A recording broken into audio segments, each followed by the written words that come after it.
قال رسول الله صلى الله عليه وسلم ذاق طعم الإيمان من رضي بالله ربا وبالإسلام دينا وبمحمد رسولا صلى الله عليه وسلم। রাসূলুল্লাহ সাল্লাল্লাহু আলাইহি সাল্লাম বলেন, তিনটা জিনিস সন্তুষ্ট চিত্তে যেই ব্যক্তি মেনে নিতে পারবে, আমি নবী ঘোষণা করলাম সে কলবের মধ্যে ঈমানের স্বাদ অনুভব করতে পারবে। কয়টা জিনিস? তিনটা স্বতঃস্ফূর্তভাবে মেনে নিলেন। মান রাদিয়া বিল্লাহি রাব্বা, ওই ব্যক্তি ঈমানের স্বাদ গ্রহণ করে। মান রাদিয়া বিল্লাহি রাব্বা, যে রবকে, আল্লাহকে রব হিসাবে মেনে নেয়, এই হলো এক নাম্বার। আল্লাহকে রব হিসাবে মেনে নেওয়ার কি অর্থ? এক নাম্বার, সবাই আমার সাথে বলেন, বলেন, আমাদের ব্যক্তি জীবনে, পারিবারিক জীবনে, সামাজিক জীবনে, অর্থনৈতিক জীবনে, রাষ্ট্রীয় জীবনে, আন্তর্জাতিক জীবনে আল্লাহকে রব হিসাবে স্বতঃস্ফূর্তভাবে মেনে নিয়েছে। এটা রাদিয়া বিল্লাহি রাব্বা। তাহলে রাদিয়া বিল্লাহি রাব্বা, যে আল্লাহকে রব হিসাবে মেনে নেয় স্বতঃস্ফূর্তভাবে, আমি আমার ব্যক্তি জীবনে আল্লাহ আপনাকে রব হিসাবে মেনে নিলাম। 2 নাম্বার আমার পারিবারিক জীবনে, 3 নাম্বার আমার সামাজিক জীবনে, 4 নাম্বার আমার অর্থনৈতিক জীবন, 5 নাম্বার আমার রাষ্ট্রীয় জীবন, 6 নাম্বার আমার আন্তর্জাতিক জীবন। সব জীবনে আল্লাহ আমি আপনাকে রব হিসাবে মেনে নিলাম। এটা হলো মান যাকা তু'মাল ঈমান মান রাদিয়া বিল্লাহি রাব্বা। ঈমানের স্বাদ ওই ব্যক্তি গ্রহণ করবে যে রবকে, আল্লাহকে রব হিসাবে মেনে নিয়েছে। এই রব হিসাবে মেনে নেওয়ার অর্থ আমিও নামাজ পড়বো, আমার বিবি কন্যা তাদেরকে নামাজ পড়াবো। এটা হলো পারিবারিক জীবনে রব। সামাজিক জীবনে রব, সমাজের 2-4টা মানুষকে বলবো চলেন মসজিদে চলেন। 4 নাম্বার অর্থনৈতিক জীবনে রব, আমি সুদের টাকা ধরবো না, কারণ আমার রবকে তো আমি মেনেই নিয়েছি। হালাল টাকা রব যা দিবে সেটাতেই আমি সন্তুষ্ট। 5 রাষ্ট্রীয় জীবনে রব, এই রাষ্ট্রে ইসলাম কায়েম করার চেষ্টা যদি করি আমি, তো বুঝতে হবে রাষ্ট্রীয় জীবনেও আমি রবকে মেনে নিয়েছি। আন্তর্জাতিক পরিমণ্ডলেও রব আল্লাহ, এই কথা বুক ফুলিয়ে বলতে পারি, এই হলো রবকে, আল্লাহকে রব হিসাবে মেনে নেওয়া। 2 নাম্বার ওয়াবিল ইসলামি দীনা, ইসলামকে ধর্ম হিসাবে যে ব্যক্তি মেনে নিবে। কি হিসাবে? ইসলামকে ধর্ম হিসাবে মেনে নিবে যে ব্যক্তি। এখন বলেন তো, ইসলামের একটা পবিত্র গ্রন্থ আছে, এই গ্রন্থটার নাম কি? এখন আল কোরআন। আপনি ইসলামকে ধর্ম হিসাবে মেনে নেওয়ার অর্থ হলো ইসলাম ধর্মের যা যা আছে আমি সব স্বতঃস্ফূর্তভাবে মেনে নিয়েছি। এটা সবাই মানে না, কিন্তু ইসলাম ধর্মের সবটা স্বতঃস্ফূর্তভাবে মানে না। কেমনে মানে না বুঝবেন একটু পরে। 3 নাম্বার ওয়াবি মুহাম্মাদিন রাসূলা, মুহাম্মদ সাল্লাল্লাহু আলাইহি সাল্লামকে যে রসুল হিসাবে মেনে নিয়েছে। কি হিসাবে? রসুল হিসাবে মেনে নিয়েছে, ওই ব্যক্তি ঈমানের স্বাদ গ্রহণ করেছে।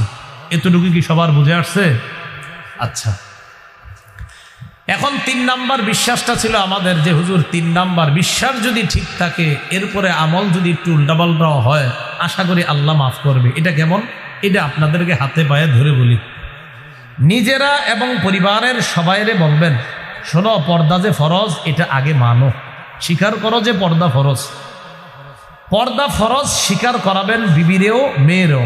আপনার মেয়েটা এখনো মুখ ঢাকে না, পর্দা করা শুরু করে নাই, বাকি তাকে আপনি স্বীকার করান যে পর্দা যে ফরজ, এটা স্বীকার করান।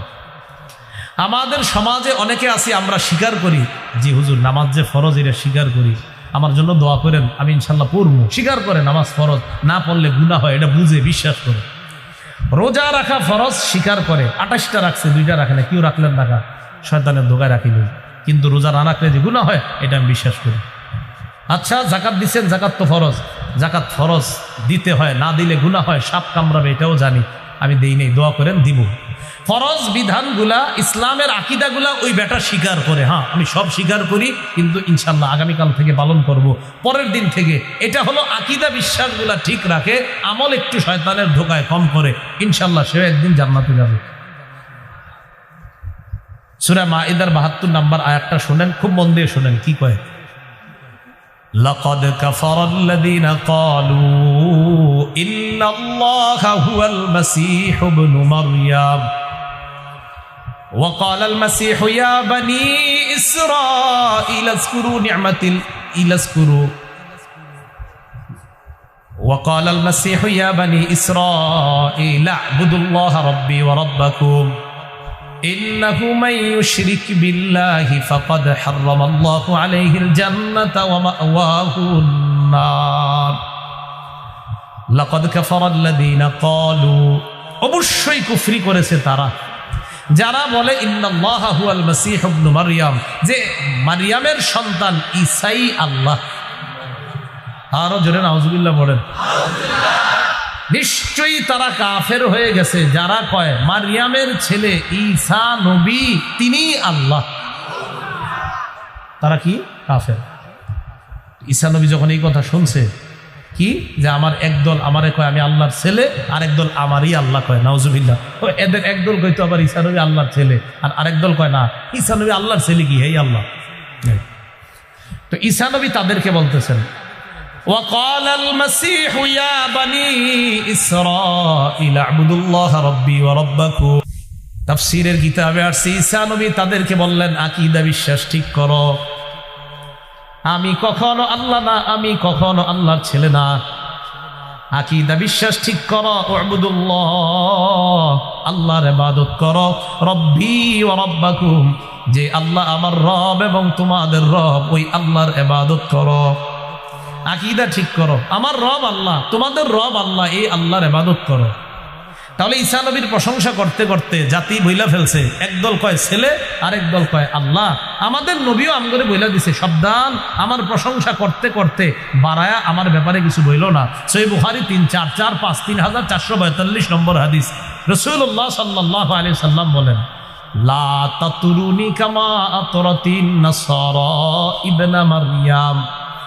খ্রিস্টানরা ঈসা নবীর প্রশংসা করতে করতে, মারিয়ামের সন্তান ঈসা নবীর প্রশংসা করতে করতে যেমন বাড়াবাড়ি কইরা কেউ বইলা ফেলছে আল্লাহ, আর কেউ বলছে আল্লাহর ছেলে, উম্মত আমার ব্যাপারে তোমরা বাড়াবাড়ি করতে করতে এই জাতীয় প্রশংসা কইরো না, ততটুকু করো যতটুকু আল্লাহ প্রশংসা করেছে।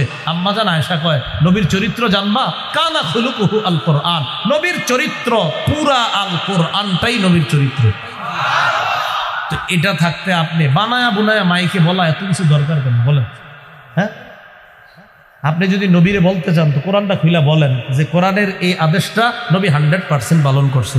একটা নিষেধের কথা বলবেন, বল এই নিষেধটা আমার নবী 100% নিষেধাজ্ঞা থেকে বেঁচেছিল, কারণ পুরো কোরআনটাই নবীর জীবন। না আপনি বানায়া বানায়া কইতে এটা সেটা কেন? হ্যাঁ, আল্লাহর ধন নবীরে দিয়া নবী আল্লাহ গেছে গায়েব হয়ে, কেন এগুলো বলতে হবে? আকীদা বিশ্বাস ঠিক করেন। এজন্য বলছি আপনারা অনেক নামাজি শুধু আকীদার কারণে ঠেকে যাবেন, কবর থেকে পানিশমেন্ট শুরু হয়ে যাবে শুধু আকীদার কারণে।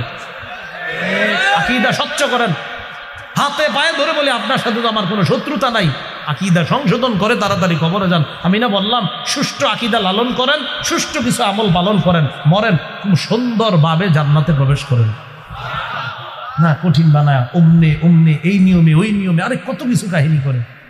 এই যে সামনে আসতেছে হবে তো অনেক কিছু, আল্লাহ আমাদেরকে হেফাজত করেন। তো ঈসা নবী আকীদা স্বচ্ছ করে দিলেন খ্রিস্টানদের গায়ে, খ্রিস্টানরা আমি আল্লাহর ছেলে, নাউজুবিল্লাহ, এগুলো কি বলো? তাফসীরের কিতাবে আসছে কিয়ামতের ময়দানে খ্রিস্টান জাতিরে আল্লাহ ডাইকা বলবে, তোমরা যে বলছো ঈসা 3 খোদার 1 খোদা, আবার কেউ কেউ বলছো ঈসা আল্লাহর ছেলে, এটা কেন বলছো? ঈসা বলছে এগুলা? হ্যাঁ ঈসা নবী বলছে। এরা বলবে আর কি, ঈসা নবীকে আল্লাহ ডাক দিবে, ডাক দেওয়ার পর বলবে আপনি এগুলো বলছেন। তাফসীরে কিতাবে আছে এটা শুই না ওনার মাথার চুল খাড়া হয়ে যাবে, মাথার চুল, যে আল্লাহ কি কই এগুলো, আমি এগুলো কেন বলবো? ঈসা আলাইহিস সালাতু ওয়াস সালাম সেদিন বলবে সুবহানাক, আল্লাহ আপনি তো কত পবিত্র, আমি এগুলা কেন বলবো? এগুলো আমি বলতে যাব কেন আল্লাহ? এগুলা থেকে আমি কত পবিত্র। চিন্তা করেন, তখনও বলবে ঈসা নবী আমগর এগুলো কইয়া দিস। তাহলে আমরা কি বুঝতে পারলাম বলেন তো? আকীদাটা যেইভাবে হোক কি রাখতে হবে, স্বচ্ছ রাখতে হবে। আমারে যারা মহব্বত করেন, আমিও সবাই মহব্বত করি, আপনাদেরকে মহব্বতের দাবিতে বলি, কঠিন কোনো কিছু বানাই নেবেন না। সকালবেলা ঘুম থেকে উঠা ফজর পড়বেন, কৃষিকাজে কাজ করবেন, খেতে গিয়া জোহরটা এসে পড়বেন, বিকালে বাজারে যাইবেন, মাগরিব নামাজ পইরা এশার আগে আগে খানা খায়া এশার নামাজটা পইরা এশার নামাজের পর কথাবার্তা না বইলা ঘুমায়া যাবেন, আবার ফজর পড়েন। এইভাবে দিন যাপন করেন। জাকাত ফরজ হইলে জাকাত দিয়েন, হজের তৌফিক আল্লাহ দিলে হজে যায়েন, মরেন নিরাপদে জান্নাতে ঢুকেন। এত কঠিন কেন বানান? বিষয়গুলা কঠিন বানায় না। আল্লাহ আমাদেরকে বুঝার তৌফিক দান করেন। তো আল্লাহ পাক রব্বুল আলামিন এবার বলতেছে, ইন্নাহু মাইয়ুশরিক বিল্লাহ, আল্লাহর সাথে যে শিরিক করবে, ফাকাদ হারামাল্লাহু আলাইহিল জান্নাহ, তার জন্য আল্লাহ জান্নাত হারাম করে দিবেন। ওয়া মাওয়াহুন নার, তার ঠিকানা জাহান্নাম। নাউযুবিল্লাহ। সহিহ বুখারীর বর্ণনা 1237 নম্বর হাদিস, 1237।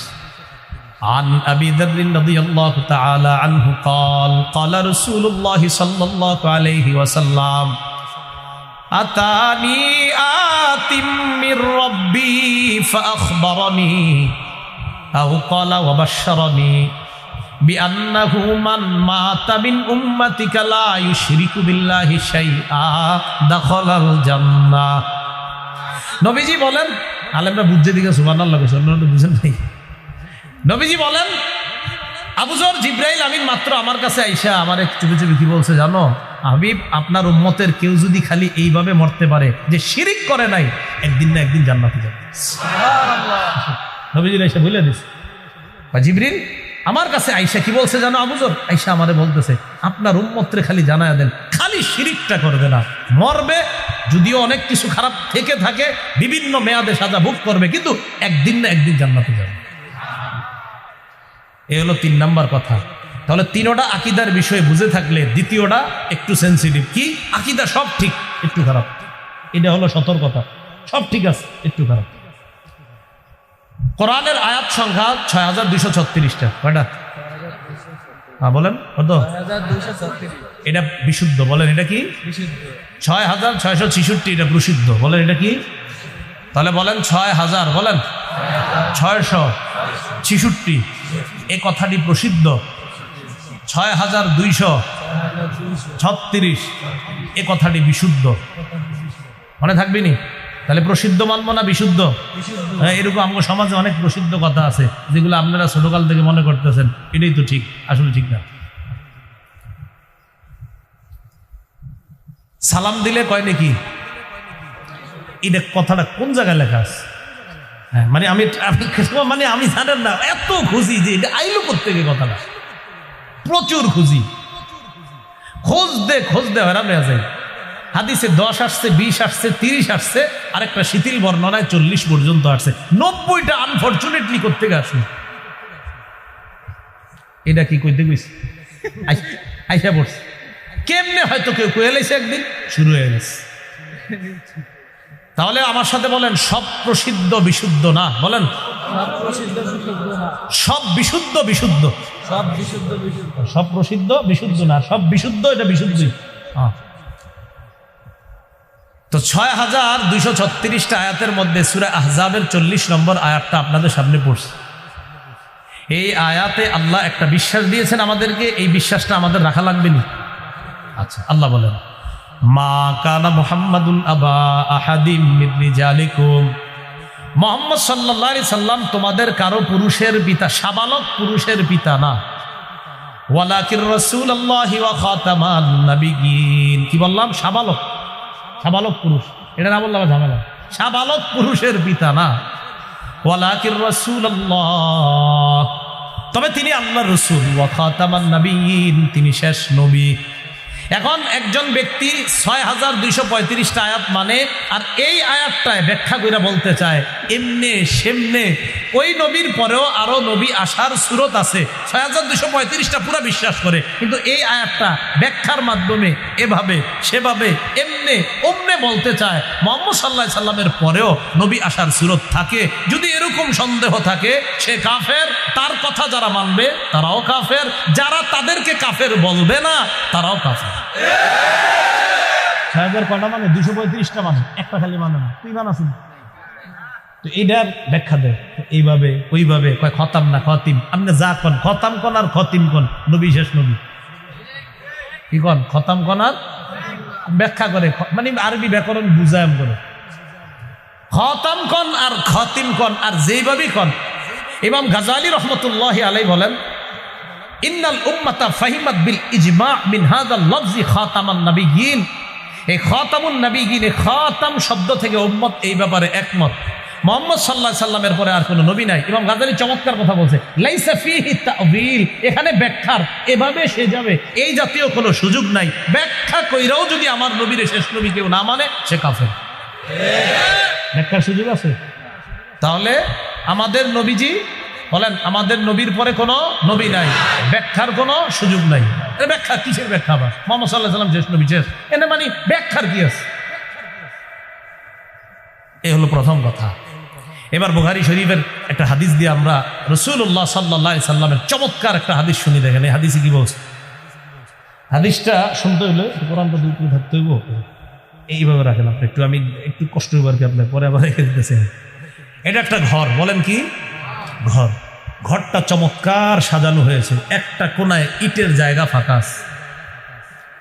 সহিহ বুখারীর 3535 কত হয়? 3535, 3535 এরকম না, 3535। এই হাদিসের মধ্যে রাসূলুল্লাহ সাল্লাল্লাহু আলাইহি সাল্লাম বলেন, ইন্না মাসালি ওয়া মাসালাল আমবিয়াই কামাসালি রাজুলিন বানা বাইতান ফাআহসানা ওয়া আজমালা।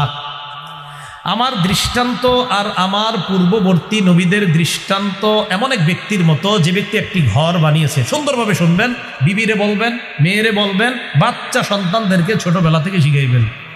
নবীজি বলেন, আমার আর আমার পূর্ববর্তী নবীদের দৃষ্টান্ত এমন এক ব্যক্তির মতো যে সুন্দর একটা ঘর বানিয়েছে। তাহলে ঘর আমরা বানাইলাম, ফাআহসানা ওয়া আজমালা, ঘরটা খুব চমৎকার ভাবে সাজাইছে। ইল্লা মাউদিআ লাবিনাতিন ফি জাওিয়া, কোনায় একটা ইটের জায়গা ফাঁকা, পুরা সাজাইছে, রং টং যা দরকার আপনার, খালি একটা ইটের জায়গা ফাঁকা। সমাপ্ত না অসমাপ্ত? অসমাপ্ত। এখন নবীজি বলেন, ফাজআলান নাসু ইয়াতুফুনা বিহি ওয়া ইয়াজাবুনা লা, জনগণ এই সুন্দর ঘরটা দেখতে যায়। এত সুন্দর একটা ঘর দেখতে গিয়ে আশ্চর্য হয়, আরো আশ্চর্য হয় যখন দেখে কোনায় একটা ইট নেই। তাহলে সুন্দর ঘরটা দেখতে যায়, সৌন্দর্যতা দেখে আশ্চর্য হয়, আর যখন দেখে কোনায় একটা ইটের জায়গা পরিমাণ ফাঁকা, এটা দেখে আশ্চর্য হয়ে বলে, ওয়া ইয়াকুলুনা হাল্লা উদিআত হাযিহিল লাবিনা, আশ্চর্য হয়ে বলে, আচ্ছা এই ইটটা কেন লাগানো হলো না? নবীজি বলেন, আনা তিলকাল লাবিনা, আমি হলাম সেই ইট। আনা খাতামুন নাবিয়্যিনা লা নাবিয়্যা বাদি, নবী বলেন আমি সেই ইট। আদম নবী থেকে ঈসা নবী পর্যন্ত আল্লাহ ঘর সাজাইছেন। ঘরটা চমৎকার ভাবে সাজানোর পর, নবুয়তের রঙে রঙিন করার পর একটা ইটের জায়গা ফাঁকা রাখছেন। নবী বলেন আমি হলাম সেই ইট, আমার মাধ্যমে আল্লাহ পাক রব্বুল আলামিন নবুয়ত নামের এই ঘরের সৌন্দর্যের পরিসমাপ্তি করে দিয়েছেন। এখন যদি কয় আমি নবী, তো আমরা ইটটা লাগাবো কই? এখন একজন কইলো হ্যাঁ নবী, তো ইটটা কই লাগাইবেন?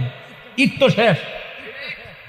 আমাদের নবী বলেন আমি শেষ নবী, আমার পরে আর কোনো নবী নাই। এই কথা রাসূল সাল্লাল্লাহু আলাইহি সাল্লাম বলে দিলেন। তো এখন নবীজি বললেন ওই ইটের জায়গা ফাঁকা ছিল, আমি শেষ নবী, আমার পরে আর কোনো নবী নাই। এখন যদি কেউ কয় যে আমি শেষ নবী, আপনি বলেন ভাই এই সমস্ত পাগলগিরি কথা কিনলে, এখন ইটের জায়গাটাকে ফাঁকা টাকা নাই, সৌন্দর্য শেষ, সমাপ্ত হয়ে গেছে। আল্লাহ সৌন্দর্য সমাপ্ত করে দিয়েছেন, কেন জাতিকে বিভ্রান্ত করার চেষ্টা করছেন? এটা মেনে নেন, মুহাম্মদ সাল্লাল্লাহু আলাইহি সাল্লাম শেষ নবী, এই কথাটা মেনে নেন। আর যদি না মানতে পারেন, নিজেদেরকে নতুন কোন ধর্মের প্রবক্তা হিসাবে পরিচয় দিন। ইসলাম ধর্ম, ইসলাম ধর্মের পরিচয় দিতে হলে 6236 পুরো আয়াত সবগুলো মানতে হবে। 6235টা মানছে, সূরা আহজাবের 40 নাম্বারটা যদি না মানে হলো না, তাহলে সে আর মুসলমান থাকলো না। আল্লাহ আমাদেরকে বুঝার তৌফিক দান করেন। মুসলিম শরীফের 523 নম্বর হাদিস, মাদ্রাসা পাঠ্যপুস্তক অনুসারে, সিলেবাস অনুসারে মোট হাদিস সংখ্যা 3033 হলে 523। এই হাদিসের মধ্যে বর্ণনাকারী আবু হুরায়রা রাদিয়াল্লাহু তাআলা আনহু তিনি বলেন, ক্বালা রাসূলুল্লাহ সাল্লাল্লাহু আলাইহি ওয়াসাল্লাম। এটা কেন কই? অনেকে আবার মোবাইলে এই হাদিসের অ্যাপস নিয়ে বসে থাকে, যে কইলে খালি মিলাম। তা আপনারা যারা মুসলিম শরীফের অ্যাপস নিয়ে বসে আছেন, মুসলিম শরীফের মূল হাদিসের সংখ্যা আপনাদের অ্যাপসে নাই। আপনাদের অ্যাপসে দেখেন মোট হাদিস সংখ্যা 7453টা আছে, দেখেন এখনই তো এটা নাই। এখানে তাকরা সহ আছে, 9000-এর উপরেও আছে তাকরা সহ। তো এই জন্য এখানে এটা মিলবে না। হ্যাঁ, আপনি মিলে এমনি অন্যগুলা মিলবে, বুখারী আর যা যা আছে সব মিলবে।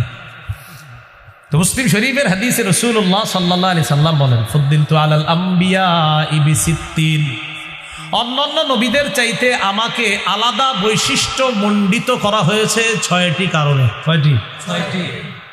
1 নাম্বার, উতিতু জাওয়ামি আল কালিম, আমি নবীকে দেওয়া হয়েছে ব্যাপক অর্থবোধক সম্পন্ন সহজ শব্দ বলা। কি বললাম? ব্যাপক অর্থবোধক সম্পন্ন শর্ট শব্দ বলা। মানে আমি শব্দ একটা যদি বলি, আমি বাক্য যদি একটা বলি, এই বাক্যের ব্যাপক অর্থ আল্লাহ রেখে দিয়েছেন।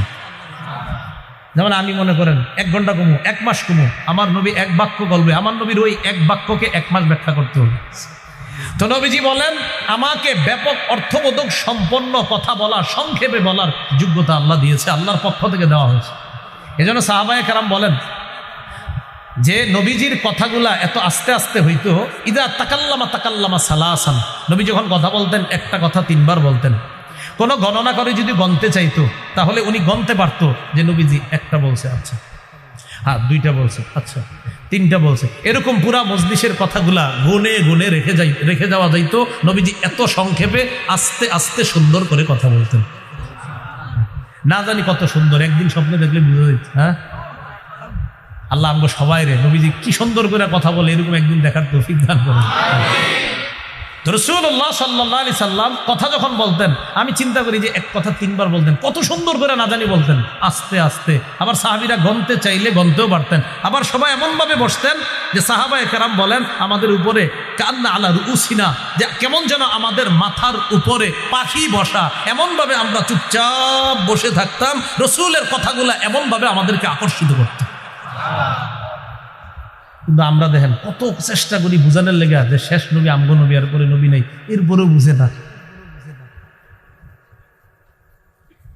1 নাম্বার, আমাকে ব্যাপক অর্থবোধক সম্পন্ন শব্দ বলা, বাক্য বলার অধিকার, ক্ষমতা আল্লাহর পক্ষ থেকে দেওয়া হয়েছে, যোগ্যতা দেওয়া হয়েছে। 2 নাম্বার, ওয়া নুসিরতু বির-রু'বি ওয়া ফি রিওয়ায়া মাসিরাতা শাহরিন, আমাকে রু'ব দ্বারা সাহায্য করা হয়েছে। অন্য বর্ণনায় আমি যখন জিহাদের ময়দানে বের হতাম, 1 মাসের দূরত্বে বেঈমানের অন্তরে কাঁপন ধরে দিত, আল্লাহর পক্ষ থেকে কাঁপন ধরে যাইতো যে না জানি কে জানি আসতেছে। রাসূল বলেন, আল্লাহ আমার ব্যাপারে কাফেরদের অন্তরে এমনভাবে ভয় সৃষ্টি করে দিত। এটা 2 নাম্বার। 3 নাম্বার, ওয়া উহিল্লাত লিয়াল গনাইম, আমার জন্য গনিমতের মাল বৈধ করা হয়েছে। অন্য উম্মতের জন্য, জাতির জন্য এটা ছিল না, আমার উম্মতের জন্য গনিমতের মাল আমার জন্য, উম্মতের জন্য বৈধ করা হয়েছে। 4 নাম্বার, ওয়াজুইলাত লিয়াল আরদু মাসজিদান ওয়া তাহুরা, আমার উম্মতের জন্য পুরা পৃথিবীটা সেজদার জায়গা আর পবিত্র জায়গা বানিয়ে দিয়েছেন আল্লাহ। এক জায়গায় আপনি আছেন, নামাজের সময় হয়ে গেছে, আশেপাশে পুরা কোথাও পানি নাই, মসজিদও নাই, কি করবেন? আপনি তায়াম্মুম করেন ওই পবিত্র মাটি দিয়া, আর ওই পবিত্র মাটির উপর নামাজ পড়েন, খালাস, রাসূল বলে কবুল হয়ে যাবে। এটা আমার উম্মতের বৈশিষ্ট্য। 5 নাম্বার, ওয়া উরসিলতু ইলাল খালকি কাফা, সারা পৃথিবীর সকল জাতির কাছে, সকলের জন্য আমাকে নবী হিসাবে পাঠানো হয়েছে। সারা পৃথিবীর কোন এলাকার জন্য না, পুরো পৃথিবীর সকলের জন্য নবী হিসাবে পাঠানো হয়েছে। 6 নাম্বার, ওয়া খতিমা বিয়ান নাবিয়্যুনা, আমার মাধ্যমে নবুয়তের দরজা বন্ধ করে দেওয়া হয়েছে। ওয়া খতিমা, শেষ করা হয়েছে, বি, আমার মাধ্যমে, আন নাবিয়্যুনা, নবীদের আসার ধারাবাহিকতাটা আমার মাধ্যমেই শেষ করে দেওয়া হয়েছে। আমার পরে আর কোনো নবী আসবে না।